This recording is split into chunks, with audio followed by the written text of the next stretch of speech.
Petrol या CNG, अगर गलत चूज किया अगले 5 साल में 1.5 लाख का नुकसान हो सकता है आपका। और सबसे बड़ा सवाल, क्या सीएनजी सच में पैसे बचाता है या फिर एक बहुत बड़ा स्कैम है? इस वीडियो में हम माइलेज का असली सच जानेंगे, मेंटेनेंस का असली खर्चा निकालेंगे और रीसेल का बादशाह डिसाइड करेंगे। आपको एक एक रुपए का हिसाब मिलेगा, बिना कंफ्यूजन, बिना बकवास के। आप वीडियो के एंड तक डिसाइड कर पाओगे कि आपको सीएनजी गाड़ी लेनी चाहिए या पेट्रोल गाड़ी लेनी चाहिए। सबसे पहले बात करते हैं फ्यूल कॉस्ट और माइलेज की, जो शायद सबसे बड़ा फैक्टर है। आखिर कितना देती है? देखा जाए तो सीएनजी गाड़ी 20 से 22 का माइलेज देती है, जबकि पेट्रोल गाड़ी 15 से 17 का। पेट्रोल का एवरेज प्राइस इंडिया में 100 रुपए पर लीटर है, कुछ स्टेट्स में ज्यादा है, कुछ में कम। और सीएनजी का एवरेज 80 रुपए पर किलो है। इसका मतलब पेट्रोल गाड़ी का खर्चा 6.5 रुपए पर किलोमीटर और सीएनजी का अराउंड 4 रुपए पर किलोमीटर आपको पड़ेगा। सीएनजी आपको 2.5 रुपए पर किलोमीटर ज्यादा सस्ती पड़ती है। अब सोचो, अगर आप महीने का 1000 किलोमीटर चलाओगे तो आपका 2500 रुपए बचेगा। साल का हुआ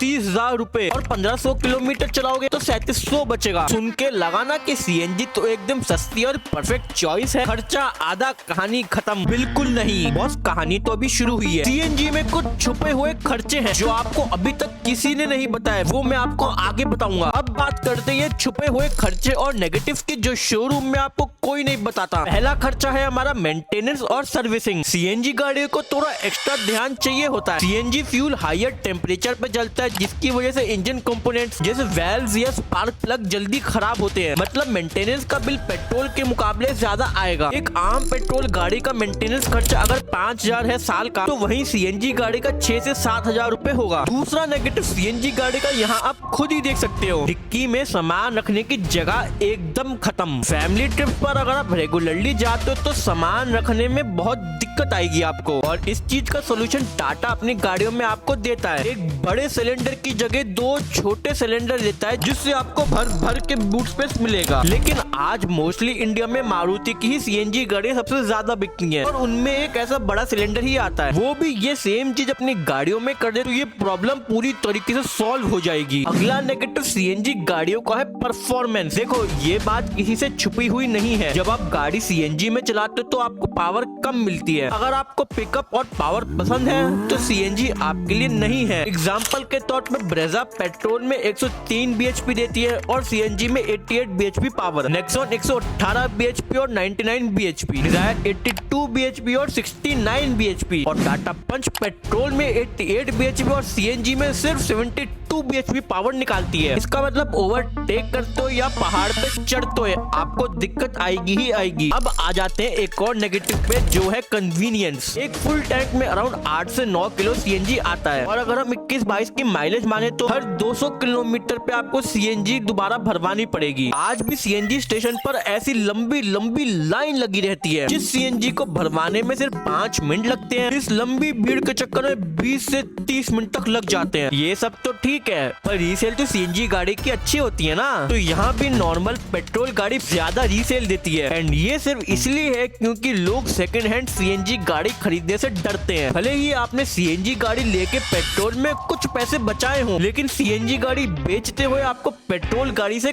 कम पैसे मिलेंगे। तो फिर क्या सीएनजी गाड़ी लेनी चाहिए या नहीं? कुछ फायदा है या फिर एकदम बेकार है? बस एंड तक पूरी वीडियो देखो, आपको खुद समझ आ जाएगा। एग्जाम्पल लेते हैं हम टाटा नेक्सॉन का। नेक्सॉन का पेट्रोल बेस मॉडल पड़ता है आपको 8.99 लाख ऑन रोड, और नेक्सॉन का सेम मॉडल सीएनजी में पड़ता है अराउंड 10.2 लाख ऑन रोड। मतलब 1,20,000 महंगी पड़ती है आपको सीएनजी नेक्सॉन। और हमने पहले देखा कि मोटा मोटा सीएनजी गाड़ी 2.5 रुपए पर किलोमीटर सस्ती पड़ती है पेट्रोल से। तो सिर्फ ये एक्स्ट्रा 1.25 लाख पैसे रिकवर करने के लिए अराउंड आपको 48,000 गाड़ी सीएनजी पर चलानी पड़ेगी। 1000 किलोमीटर चलाओगे तो सिर्फ 4 साल लगेंगे, और 1500 चलाओगे तो सिर्फ 2.5 साल में बराबर हो जाएगा ये एक्स्ट्रा 1.25 लाख। और अगर सिर्फ 500 किलोमीटर हर महीने चलाओगे तो 8 से 9 साल में बराबर होंगे ये एक्स्ट्रा पैसे जो दे के आपने सीएनजी गाड़ी खरीदी थी। लेकिन जैसे ही 50,000 किलोमीटर चला के आपके ये पैसे बराबर हुए एंड तभी आपने गाड़ी भी बेच दी, तो आपका फिर नुकसान हो जाएगा, क्योंकि रीसेल आपको पेट्रोल गाड़ी से कम मिलेगी। अरे तो फिर सीएनजी लेनी है या फिर नहीं लेनी। देखो, अगर आप दिन का 40 किलोमीटर से ज्यादा चलाते हो और आपको गाड़ी 7-8 साल से ज्यादा रखनी है तो आपका मुनाफा ही मुनाफा होगा और आप फिर सीएनजी गाड़ी भी ले सकते हो। लेकिन अगर 40 किलोमीटर से